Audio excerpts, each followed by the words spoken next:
నైమిషారణ్యంలోని పవిత్ర వనంలో వేలాది ఋషులు ఒకచోట చేరారు. వాళ్లందరి మనసుల్లో ఒకే ప్రశ్న: ఈ కలియుగంలో మనిషి ఎలా బ్రతకాలి? అప్పుడు వాళ్ళు మహాజ్ఞాని సూతమహర్షిని అడిగారు. ఋషులు: సూతమహర్షి, మనకు ధర్మం నేర్పే, మనసుకు శాంతి ఇచ్చే ఈ కలియుగంలో కూడా మోక్షమార్గం చూపించే కథ చెప్పండి. సూతమహర్షి చిరునవ్వుతో ఇలా అన్నారు: ఋషులారా, మీరడిగింది సాధారణ విషయం కాదు. ఇది శ్రీకృష్ణుని మహిమను తెలిపే శ్రీమద్భాగవత పురాణం కథ. ఈ కథ జన్మించింది ఒక రాజు శాపం వల్ల, కాని అది కోట్ల మందికి అమృతమైంది.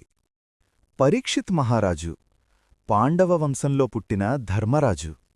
బాల్యంలోనే శ్రీకృష్ణుడు తన సుదర్శన చక్రంతో ఆయన్ని రక్షించాడు. అందుకే పరీక్షిత్ ఎక్కడ చూసినా కృష్ణుణ్ణే చూసేవాడు, చెట్టులోనూ, మనిషిలోనూ, జీవుల్లోనూ. ఒకరోజు వేటకు వెళ్లిన పరీక్షిత్ మహారాజుకు తీవ్రంగా దాహం వేసింది. అలా అడవిలో తిరుగుతూ ఒక ఆశ్రమానికి చేరుకున్నాడు. అక్కడ శమీక్షి మహర్షి ధ్యానంలో మౌనంగా కూర్చున్నారు. రాజు నీరడిగాడు, కాని మహర్షి మౌనంగా ఉన్నారు. ధ్యానం అని తెలియక పరీక్షిత్ మహారాజు కోపంలో ఒక మృతసర్పాన్ని మహర్షి మెడలో వేసి వెళ్ళిపోయాడు. ఇది పెద్ద తప్పు.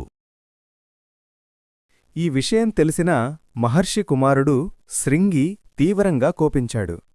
అతడు ఇలా శపించాడు: 7 రోజుల్లో తక్షకుడు అనే నాగుడు పరీక్షిత్ మహారాజును కాటేసి మరణం కలిగిస్తాడు.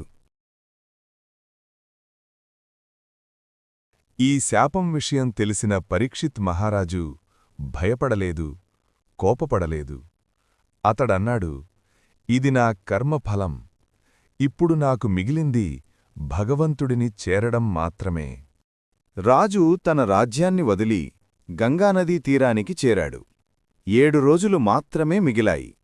ఆ 7 రోజుల్లో జీవిత సత్యం తెలుసుకోవాలని ఆయన నిర్ణయించాడు.